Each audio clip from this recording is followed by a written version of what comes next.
All right, let's start with the Minnesota Lynx. Best record in the league right now.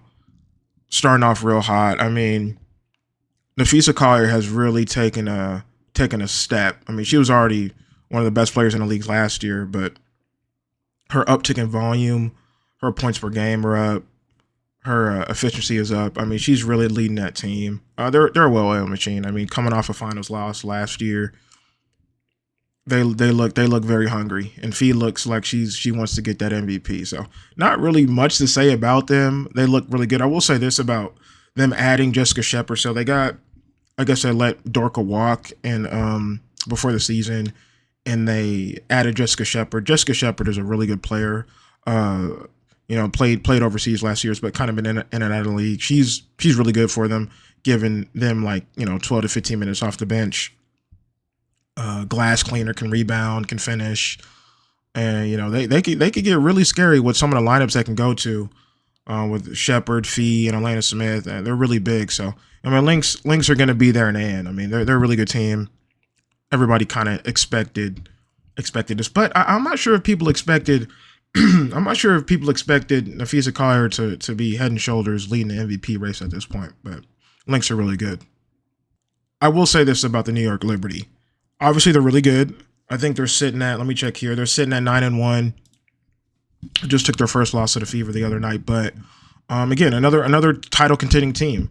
They look to be there in the finals in that last round. Sab is kind of playing like who she is. JJ's been out with some injuries, but they look really good. I will say they have had a soft schedule to start. And you look at some of their numbers, some of their offensive rating, defensive rating, net rating numbers. It's kind of like historic, but I think that is probably going to come down soon. Started off with a soft schedule. Schedule starts to get a little tougher here shortly. So another thing too, watch out for Breanna Stewie's 3-point shot. Last year it was dipped. I think it was below 30%. She's normally like above 35, 36. Really good shooter, but her three ball has kind of left her. And that could be a concern for the Liberty going forward, her not being able to hit some outside shots. But they're the WNBA reigning WNBA champions for a reason. Sandy's doing a really good job with that squad. So again, like another good team, but some definitely some concerns going forward. I want to get to the dream here next. To be honest, I wasn't the high on the Atlanta Dream coming into the season. I'm not sure when we got that news about Griner and Jones being added in free agency. I was like, that might be a tricky fit with both the centers playing together. But Carl Semesco, new coach for them, has done a really good job implementing them together, kind of staggering those minutes a bit, so both of them aren't on the court at the same time always. And what really has kind of thrusted them in kind of like the top echelon of the league this year is their 3-point shooting, 3-point volume, just kind of getting a lot of attempts. And the more attempts you have, the more you're going to make. Alicia Gray and Ryan Howard are lockdown defenders on the wing, and even a player like Maya Caldwell coming in off the bench, giving them really good defense. Alicia Gray has been playing like an MVP candidate. What she's doing, I think she just won Player of the Week. She's playing out of her. I mean, she's playing really, really well. Definitely looking to crack into that first team all WNBA. But yeah, another team I was low on, but they've Smesco's, they call it Smesco ball, like Smesco hoops. I mean, he's doing a really good job with the group, and they're going to be a tough out. I wouldn't want to play the Dream in the first round of playoff series. Well, let's get to the Mercury. Phoenix Mercury made a lot of offseason moves. Diana Taurasi obviously retired. Made the big trade for Satu. Have the big three. Ka just came back off an injury, so AT, Alyssa Thomas, Satu, and Kalia Copper is the big three there. It's really just been, I will say this about them. AT, Alyssa Thomas is everything that's advertised because she's really anchoring that defense. Honestly, they really have her playing center because they don't have a true center. They do have Kalani Brown coming off the bench, but not playing that many minutes, and she's not really that good.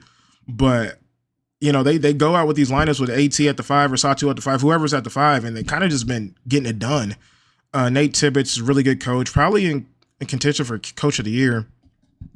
and they just have the big three. I mean, obviously Kyle Copper's been out, but they have the big two really for the start of the season, and then they just have a bunch of shooters that you haven't heard of. Lexi Held, Catherine Westbeld, Maddie Westfeld's older sister, who's a rookie at 29 years old. And they were just able to, I mean, shout out to their front office and their scouting department, able to find some of these players that no one was really checking for, and they can all shoot the three ball well. AT being the primary playmaker there. Another team that I wasn't high on as well, honestly, just because I thought, I wasn't really familiar with any of the players they had. And they're able to, piece together a bunch that they play hard. They'll run the floor and they can make shots, and that's a recipe for a good team, down the line. Let's get to the Storm. Seattle Storm obviously made the big trade in the offseason with, letting go of Drew Lloyd, bringing in Gabby to fill that spot. I would just say same old with them. They have the veteran pieces, Skylar, NECA, Ezzy all coming back. Noah Quinn still the coach there, so not much has changed really. It's early in the season. They're kind of just treading water right now. Had a few tough losses here. Lost to the Valkyries, I think, just last week. So, I will say this: is the Gabby Williams three ball real? She's never been a shooter. Below 30% for her career, I believe. Now she's above 40. Is it fluke? Is it not? We'll see. Skylar's three balls up as well as two. Neck is obviously putting her numbers. I think she's putting up like 17 and 10. So like I said, same old, but some things to look out for the Storm. This next team, I have to be honest, man, I'm kind of shocked. And I'm talking about the Golden State Valkyries. They're the most surprising team to me in the entire league. Expansion team, so this is their first year playing in the WNBA, the 13th added team to the league. And what Natalie Nakase is doing with the player, I mean, all these players are expansion players. I think in a press conference, I think Timmy said that there were a bunch of 6 women. It really is a team full of 6 women. And, they came close to beating the Aces. They just beat the Storm. Like they play team stuff. They're really good. And if you look at some of the advanced analytics, they lead the entire league at how much zone they play, the zone defense they play. Again, when you have like less talented players, you got to find ways to get it done. And Natalie's done a really good job of, mixing in some zone, really, confusing teams on the offensive end. They play very hard. They take another team that takes a lot of threes. And when you're a team that takes a lot of threes, there's a lot of variance that can happen in games. Now you can get blown out if you miss a bunch of threes, but also if you have a hot night, you can really sneak up on teams and beat some more talented teams. The question is going forward now in these next few weeks is that they have a lot of players leaving for Eurobasket, going to play in the tournament over there in Europe. So can they find a way to get it done? They're signing some hardship players to come in and try to fulfill those roles. But the Golden State Valkyries are I mean, I had to, anybody that follows me on Twitter can go look at the seeding predictions I did before the season. I had them last in the league. It was probably lazy of me just picking them 13th because I just kind of viewed them as expansion team, probably not going to be good. Don't have the talent, but I mean, could the Golden State Valkyries, an expansion team, make the playoffs this year? It's definitely in the cards. I think right now they're sitting at the 6th seed, so these next 2 weeks will be tough, losing a lot of players, but the Valkyries are another team to keep your eye on. Let's get to the bias here, Indiana Fever fan talking, but I said it in the offseason talking about this team that they did a really good job in free agency with some of the veteran pieces they had, DeWanna Bonner, Natasha Howard, Sophie Cunningham, obviously able to get off of players like Nalissa Smith, Grace Berger, Christy Wallace. So I think they upgraded all around, brought in Steph White to be the coach. I think the defense is real with them. I think their defense, they were bottom in the league last year. They're middle of the pack here, flirting with, top 4, top 5. They have real defensive personnel. And that was the major question coming to the season with the Indiana Fever. Like, the offense is always going to be great with Caitlin running the show, but can they have a good enough defense to really compete with those top teams, Lynx and Liberty? And it seemed like the defense is real. Caitlin was hurt with the quad injury for a few games here, and they were kind of struggling, but Caitlin back just changes everything, able to push the pace. So they went from last in the league in pace to first in the league with pace when Caitlin's on the floor. So Fever gotta. It's my team. They gotta start to pick it up. Got to start to go on a little run here. Big win versus Liberty, but they got to start to go on a streak here to try to catch those teams in the standings. Well, let's get to the Aces. I hate to say I told you so, but I told you so. The trade to get rid of Kelsey, obviously Kelsey Plum won it out. It was nothing they could really do there, but to do the Kelsey Plum for Jewell Loyd swap, I'm not high on Jewell Loyd, never was high on Jewell Loyd. If you look at some of her stats the past 3 seasons, the scoring efficiency is down, doesn't really provide much else. Not a bad defender, but not the greatest. Doesn't really offer you much playmaking. And how they're kind of using her this year is almost kind of just having her sit in the corner and be a spot-up shooter at times. Was not a fan of that. Some of the Aces fans, in my opinion, were a little bit delusional, thinking that they upgraded with Jewell Loyd instead of Plum. I think they downgraded. Asia's got the concussion now, so they're struggling. They were able to sneak out a win versus Dallas Wings. They were down 11 points with a few minutes left, and the Wings choked it. And it's not looking good for the Aces. I still had them in my prediction. I think I still had them as a 5th seed, maybe a 4th or 5th seed, just because I think of the Asia talent. But it takes more than one person, it seems. And I just don't think I think we're going to see some big changes next year with that team. Obviously, the entire league is free agents, but I'm not sure we're going to see that same team next year. So the Aces are I would say, on the downtrend, not the uptrend. Let's talk about the Mystics. Mystics, obviously, coming into the season, really no expectations for them.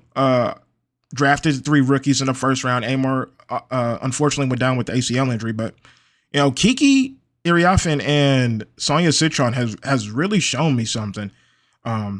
Kiki was not this player in college, to be honest with you. She's able to finish her layups over length. This in the mid-range jumper is really special. Obviously, they're probably just looking to compete, really looking for the rookies to get their feet wet. I'm not expecting them to make the playoffs. They started off the season pretty well here. Playing teams tough. I think they're right on that playoff bubble if you just end the season, if the season ended today. But one thing I will say about Brittany Sykes is historic free throw rate. She's able to get to the line. I think she took 4 free throws last year, like free throw attempts last year a game. She's up to 11 this year. Obviously, you expect that to come down a little bit, but if she can get to the line like that, she's another player that could be flirting with the, first team all WNBA, second team all WNBA, definitely an all-star nod for her. Her volume has definitely taken an uptick there. So it's Sykes and the kids, really. It's Sykes and the kids. Mystics, very, very interesting team going forward, but again, not much expectations for them. Just hoping to really just compete with the rookies. So let's get to the Sparks. I'm the reason I paused is I had some lofty agendas, lofty expectations for this team. Kind of falling short right now. They're really missing Cam Brink. Don't know when she's going to be back. I'm hearing things like after the All-Star break, maybe even August. And if that's the case, it's really going to derail their season. I thought she may be back in June, but looking like a little bit later, obviously coming back from the terrible knee injury she had last year. Was able to add Plum. Plum looks good. But it's just not enough. It's just not enough. Lost a few games that they probably shouldn't have lost. The defense is just very leaky. They really, really are missing their defensive anchor in Cam Brink. But really fun team. Lynn Roberts, college coach, coming in and implementing her system. They take a lot of threes. They're up and down. Try to play the Maury ball, layups and threes. Try to stay away from the mid range. And that's kind of what their philosophy is right now. But again, the defense has major holes. Kelsey Plum is doing all she can. It's just probably not enough for them. We'll see if Brink can come back.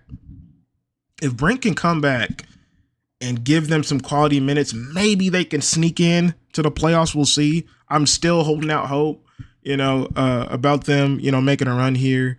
But it's just, again, like the defense is just has major holes. Let's talk about the Chicago Sky. Now, I'm going to try to be, everybody that knows me knows that I'm not a Sky fan. I don't root for them. I root against the Sky, because I'm a Fever fan, but I do want to be objective about their team. Just want to give a big shout out to Angel Reese having a triple-double. I think it's only 3rd time this year. Again, not many forwards get triple double. It's Alyssa Thomas, and that's about it. And Angel Reese had a triple double versus the Connecticut Sun. They're using her differently this year, which is interesting. Tyler Marsh, new coach, obviously came out and said that they want to use her as a point forward, almost having the ball in her hands, and she's a capable passer. She's making some difficult reads in some of these passes. These aren't just kicking it to your teammate, let them shoot. No, she's actually breaking down the defense and making reads. So using her differently. I think obviously the shooting at the rim is a concern. It's hasn't improved. It's actually gotten worse. The turnovers are up because the balls is in her hands. You have, Vandersloot just going down with the injury. She's out for the season. So they've taken a lot of hits. I know Sky fans wanted to see both the rookies take a leap from last year, Angel and Camilla. Angel has promised. Camilla, in my opinion, doesn't. Still struggling to finish if she doesn't really get that deep seal in the paint. Obviously the effort concerns. You have the lack of defensive motor. Her awareness on the court just seems to be lacking. I'm not sure what they're going to do. They have a lot invested in this team. Traded for Ariel Atkins. She's not the player that they probably thought she was going to be. And their draft pick next year is going to the Minnesota Lynx, and they don't really look like a good team this year. So the Lynx could be coming away with one of the top players in next year's draft. Just not looking for the Sky in general. They probably thought they can compete for a playoff berth this year. It just doesn't seem to be in the cards for them. Obviously, things can change in this league with injuries, with teams going up and down the standings, but I just don't really see it for them. I think their front office, their entire organization, the fan base kind of overestimated what they had this year, and I think they'll be in the bottom tier of the league come the season's end. A few more teams left here. Want to get to the Connecticut Sun. I mean, not really much to say other than everybody kind of expected them to be one of the worst teams in the league, and they've kind of shown that. I think they got the worst net rating in the league, if I'm not mistaken. It's really just Marina and everybody else. Tina Charles is there, but she's clearly past her prime. Again, not much to say. They've kind of mismanaged some things. Don't have their draft pick in this year's draft, so they're kind of in no man's land. They don't have control of their assets going forward, so not a really good situation with the Connecticut Sun. Marina wants out. That's one thing about them. I will say this: will they look to deal Marina Mabry, at the deadline? She wanted out the beginning of the season. Obviously, she's still playing well. I think she had a few 30-point games this season. So, will they look to finally trade her? Before the deadline, there's teams that could use her. Could Seattle try to make a play for her? Sure up that 2-guard spot. Other teams as well. So. Yeah, Connecticut in a dire situation, but Marina's the shining light there. Last and certainly not least, we have the Dallas Wings. I would say it's a total disaster. However, them being the worst team in the league last year and the worst team in the league this year, they have their draft pick, so they're looking at getting another top draft pick. They have their draft assets going forward. It just really went downhill after Satu said that she didn't want to play for them. They had to trade her. Didn't get much back. They lost to JC Sheldon, who looks promising for Connecticut. They lost obviously they lost Satu. Carla Leite they had as well, and she's gone. She's playing well for the Valks. So I mean, it's really a disaster. Now you're hearing some things and in the locker room, there's locker room issues. Maybe the coach doesn't really get respect. He's a first-time head coach ever. Never had a head coaching job on the college ranks or the professional ranks. It's bad in Dallas. Paige Becker's number 1 overall pick is their future. But other than that, I mean, Dejanay and Alyssa together, 2 players that they hurt you more than they help you. I think there was something that just came out on Twitter the other day about a WNBA reporter texting back and forth with the GM, and they were texting about Dejanay's on-off numbers. And the Wings are, when she's on the court, the Wings are minus 27, I believe. I mean, it's total terrorism, to put it lightly. She just completely derails that team. Alyssa doesn't offer much. That's why the Fever got off of her. And it's just a bad situation. Again, they do have their draft pick going forward, but and Paige being the number 1 pick. Paige has played well. Had the injury, but she's back now. One thing about Paige is she doesn't really get to the rim a lot. Doesn't get to the free throw line, and then the three balls are not the volume. You want her taking more threes, and she doesn't take that. But the midi is aimbot. She is a mid range demon. But Enrique, I know the Dallas Wings fan base want to move her. Trade Enrique. He's been trending on Twitter past few weeks every time they have a game. So will Enrique be traded? Who knows?